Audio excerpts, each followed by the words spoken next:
Assalamualaikum warahmatullahi wabarakatuh. Perkenalkan, nama saya Ruqayyah dari Kampus Sekolah Tinggi Ilmu Tarbiyah Al-Fatah Siman, Prodi PAIB semester 6. Yang saya hormati Bapak Nurdi SAG MPD selaku dosen pengampu mata kuliah Etika dan Profesi Keguruan. Dan tak lupa juga kepada teman-teman yang berbahagia. Jangan lupa untuk like, subscribe, dan streaming sebanyak-banyaknya video saya ya, tentunya di channel Nurdi MPD. Dalam video kali ini saya berkesempatan untuk memaparkan materi tugas makalah yang berjudul Karakteristik dan Standar Syarat Profesi Menjadi Guru.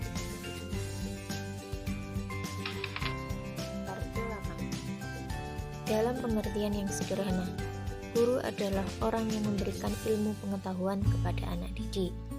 Guru dalam pandangan masyarakat adalah orang yang melaksanakan pendidikan di tempat-tempat tertentu, tidak mesti di lembaga pendidikan formal, tapi juga dapat di masjid, di musola, di rumah, dan sebagainya. Dan mengenai profesionalisme merupakan tingkat keahlian yang dipersyaratkan untuk dapat melakukan suatu pekerjaan tertentu dengan efektif dan efisien agar tujuan dari pekerjaan tersebut dapat tercapai. Dalam makalah kali ini ada 4 rumusan masalah yang nanti akan kita bahas dalam video kali ini. Saja kita pembahasan yang pertama, yakni karakteristik profesi. Menurut M. Arifin, istilah profesionalisme berasal dari kata profession, yang dimaksud adalah pekerjaan yang memerlukan keahlian yang diperoleh melalui pendidikan atau latihan khusus. Jadi profesional itu enggak tiba-tiba ya, harus ada melalui pelatihan khusus dan pendidikan yang panjang. Menurut Norlander, profesionalisme adalah bentuk kebebasan yang tidak begitu saja diberikan, tetapi harus diupayakan. Selanjutnya, menurut Undang-Undang Nomor 14 Tahun 2005 tentang Guru dan Dosen, profesional adalah pekerjaan atau kegiatan yang dilakukan oleh seorang dan menjadi sumber penghasilan kehidupan yang memerlukan keahlian, kemahiran, dan kecakapan yang memenuhi standar mutu atau norma tertentu serta memerlukan pendidikan profesi. Nah, itu tadi. Berdasarkan beberapa pendapat di atas, maka dapat disimpulkan bahwa profesionalisme merupakan tingkat keahlian yang dipersyaratkan untuk dapat melakukan suatu pekerjaan tertentu dengan efektif dan efisien tentunya, agar tujuan dari pekerjaan tersebut dapat tercapai. Untuk mencapai tujuan pekerjaan tersebut, maka seorang harus melalui proses jenjang pendidikan.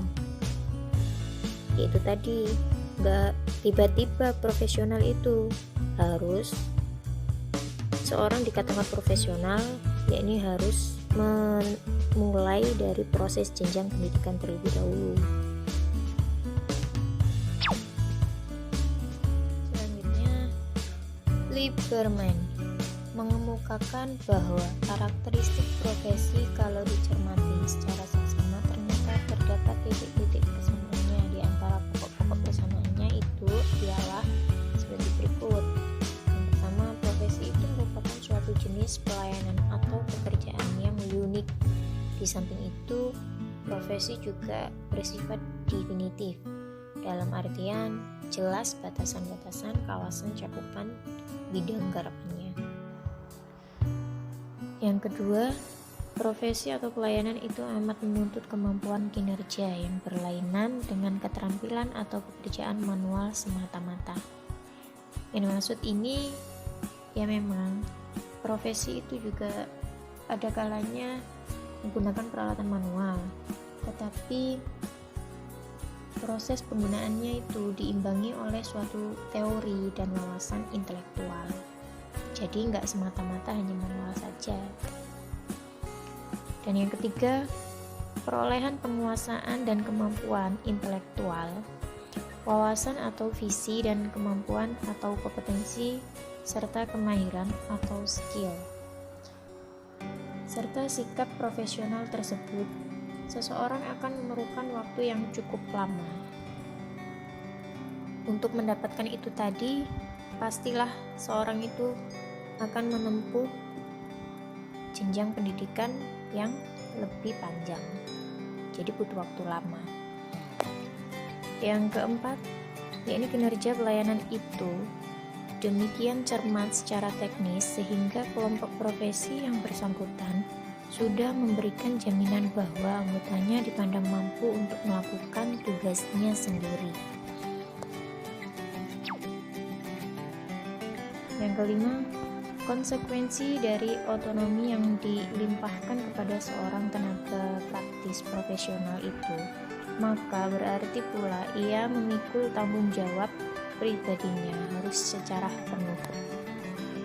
Yang keenam, hendaknya kinerja pelayanan tersebut lebih mengutamakan kepentingan pemenuhan kebutuhan tersebut ketimbang untuk kepentingan perolehan imbalan ekonomis yang diterimanya. Hal itu ya bukan berarti pelayanan profesional tidak boleh memperoleh imbalan ya.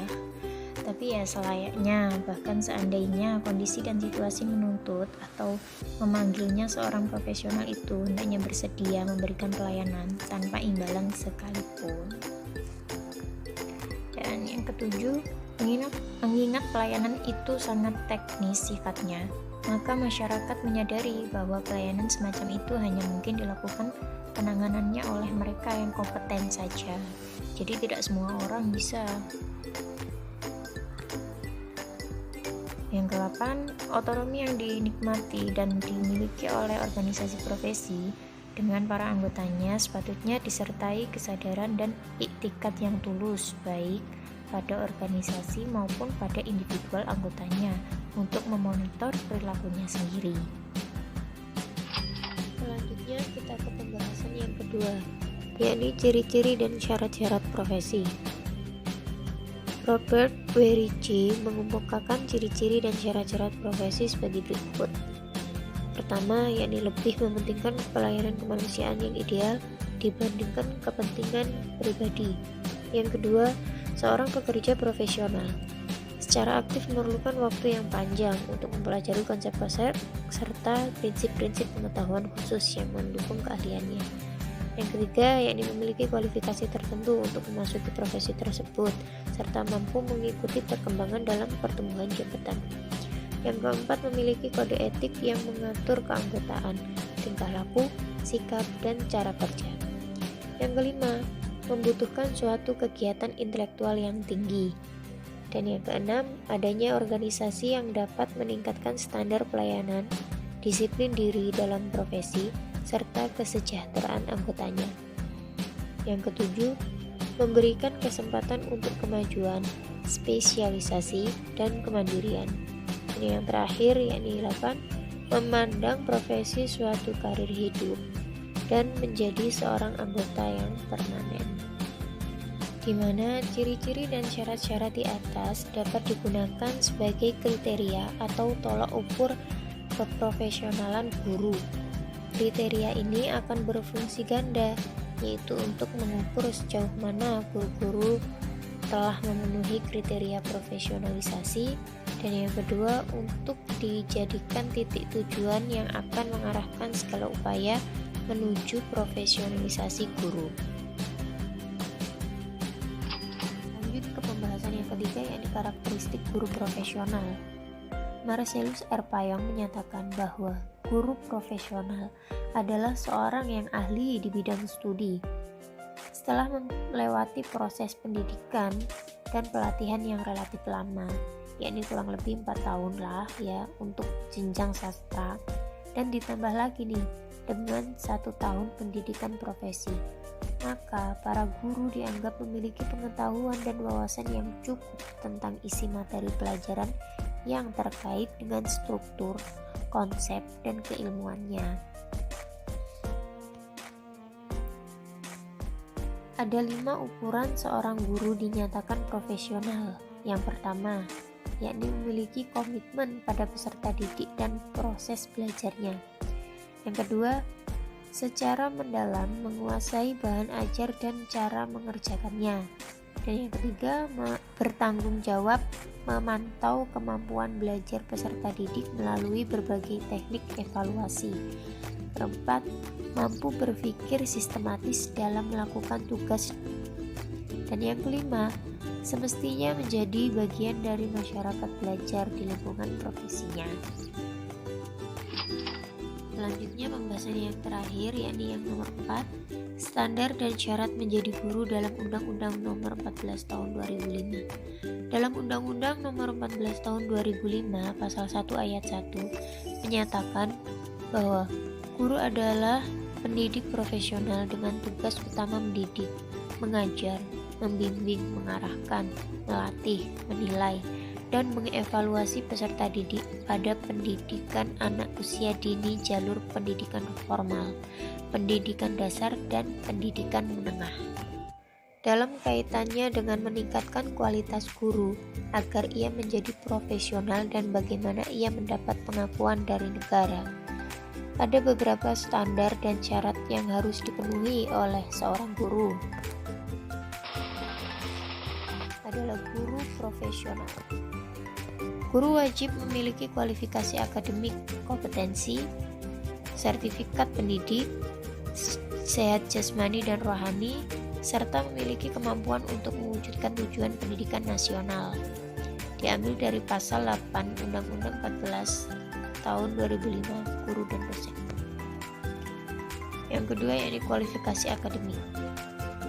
Kualifikasi akademik ini diperoleh melalui pendidikan tinggi, program sarjana atau program diploma 4. Kompetensi meliputi kompetensi pedagogik, kompetensi kepribadian, kompetensi sosial, dan kompetensi profesional yang diperoleh melalui pendidikan profesi. Penyelenggaraan sertifikasi. Yang pertama, sertifikat pendidikan bagaimana dimaksud dalam pasal 8 diberikan kepada guru yang telah memenuhi persyaratan. Yang kedua, sertifikasi pendidik diselenggarakan oleh perguruan tinggi yang memiliki program pengadaan tenaga kependidikan yang terakreditasi dan ditetapkan oleh pemerintah. Hak pemilik sertifikat. Setiap orang yang telah memperoleh sertifikat pendidikan memiliki kesempatan yang sama untuk diangkat menjadi guru pada satuan pendidikan tertentu. Baik, hanya ini yang dapat saya sampaikan dalam video kali ini. Dari awal hingga akhir, kurang lebihnya saya mohon maaf dan terima kasih banyak kepada teman-teman yang telah menyaksikan video presentasi saya kali ini. Akhir kalam, wassalamualaikum warahmatullahi wabarakatuh.